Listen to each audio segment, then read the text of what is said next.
ঘুরে দেখলাম আমাদের ঐতিহ্যবাহী জমিদার বাড়ি। কোনো উন্নত টেকনোলজিও ছিল না। আলহামদুলিল্লাহ ভালো লাগে, ওই জন্যই আসা হয়।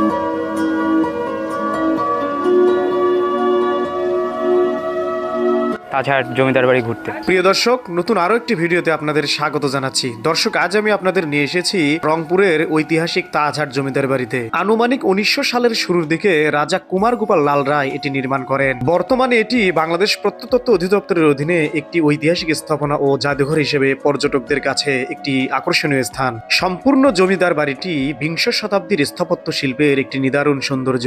আজ আমি এই পুরো তাজহাট জমিদার বাড়ির চিত্র আপনাদের সামনে তুলে ধরার চেষ্টা করব। এখানে আসতে হলে বাংলাদেশের যে কোনো প্রান্ত থেকে প্রথমে আপনাকে আসতে হবে রংপুর মডার্ন মোড়। জমিদার বাড়িটি রংপুর মডার্ন মোড় থেকে মাত্র 3 কিলোমিটার পূর্বে অবস্থিত। রংপুর শহরের মডার্ন মোড় থেকে এই জমিদার বাড়িটিতে অটোতে করে পৌঁছতে সময় লাগবে মাত্র 10 মিনিট, আর ভাড়া লাগবে মাত্র 10 টাকা। জমিদার বাড়িটিতে প্রবেশ করতে আপনাকে গুনতে হবে 30 টাকা।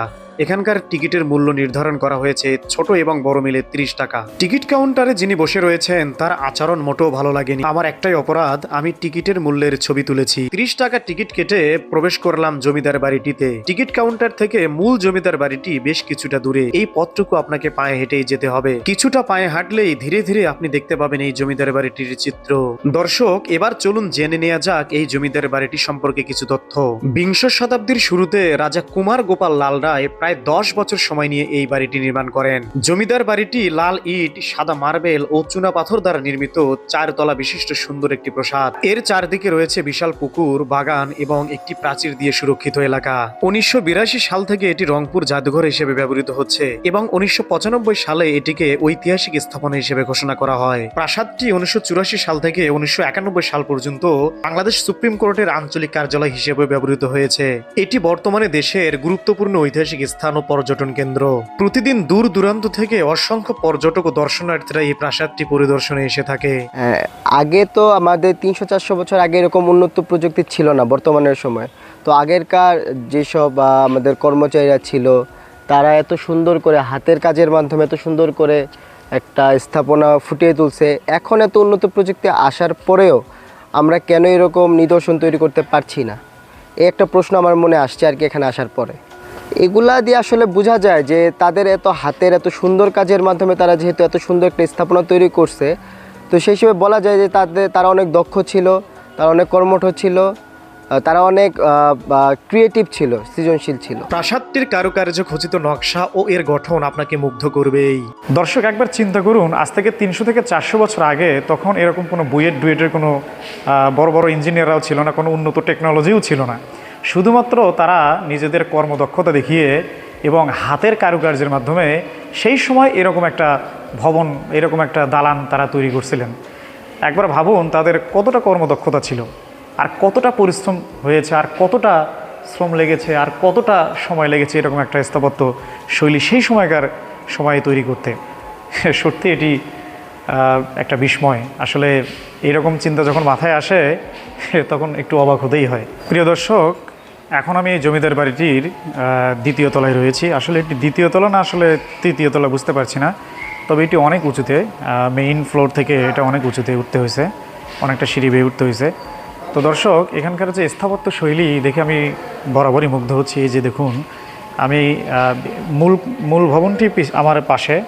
আসলে মূল ভবনে প্রবেশ নিষেধ, প্রবেশ নিষেধ না, মূল ভবনে আসলে ফটোগ্রাফি অথবা ভিডিওগ্রাফি দুটোই নিষেধ।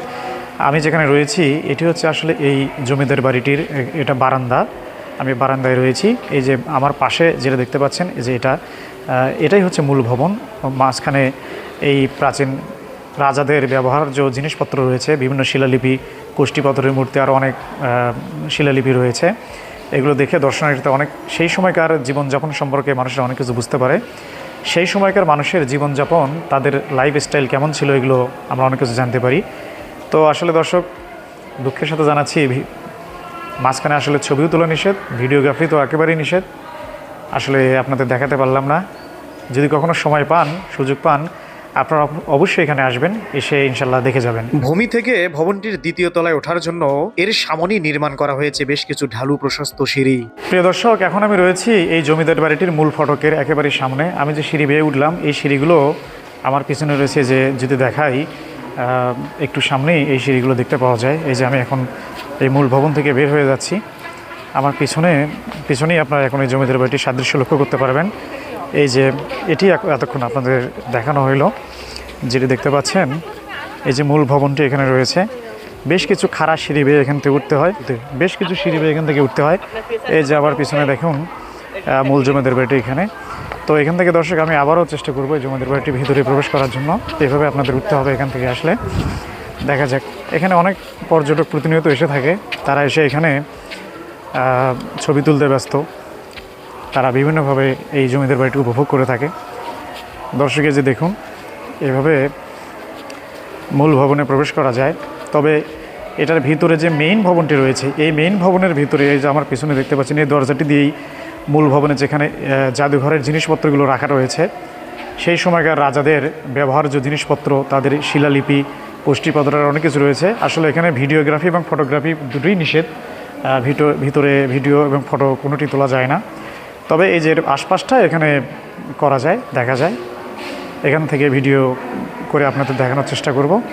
তবে দর্শক আসলে এখানকার যে ব্যবহার্য জিনিসপত্রগুলো রয়েছে সেগুলো কোনো ফ্যাক্ট নয়, কিন্তু এই যে ভবনটি রয়েছে এই ভবনটার স্থাপত্য শৈলী সত্যিই চমৎকার। দর্শনার্থীরা সাধারণত মূল ভবনটির সামনে যে সিঁড়ি রয়েছে এখানে ভিড় জমিয়ে থাকে। ভাই আমি কুড়িগ্রাম থেকে আসছি তাছাড়া জমিদার বাড়ি ঘুরতে। কেমন লাগছে এখানে এসে? আলহামদুলিল্লাহ ভালো, পরিবেশটা অনেক নিরিবিলি, আর এখানে বাইরের কোনো খারাপ কিছু নেই, আর পরিবেশ আছে, সৌন্দর্যের দিক দিয়েও অনেক ভালো আছে। এখনও দেখলাম এসে যেটা দেখলাম এখানে ফুলগুলো মাত্র হয়তো বা প্লান্ট রোপণ করা হয়েছে, তো ওইভাবে আর কি ফুলগুলো ফোটে নেই জন্য খুব একটা ভালো লাগতেছে না। তবে মনে হচ্ছে জানুয়ারি ফেব্রুয়ারির দিকে আসলে আরও ভালো ভিউ পাওয়া যাবে। মূল প্রাসাদটির পাশাপাশি এখানে রয়েছে বিস্তৃত এলাকা, যেখানে বিভিন্ন গাছগাছরা ও ফুল ফলের মাধ্যমে সৌন্দর্য বর্ধিত করা হয়েছে। দর্শনার্থীরা এখানেও বিশেষ সময় উপভোগ করে থাকে।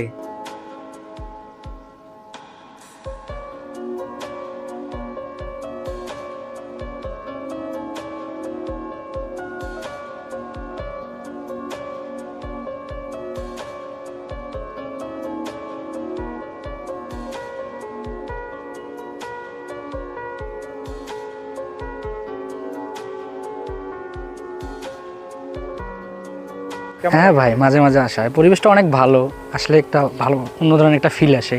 এই গাইবান্ধা থেকে আসছে, পলাশবাড়ি, গাইবান্ধা পলাশবাড়ি থেকে। আলহামদুলিল্লাহ ভালো লাগে, ওই জন্যই আসা হয়। হাতে সময় থাকলে আপনারাও ঘুরে আসতে পারেন এই তাজহাট জমিদার বাড়িটি। এতক্ষণ সঙ্গে থাকার জন্য আপনাদের সবাইকে ধন্যবাদ।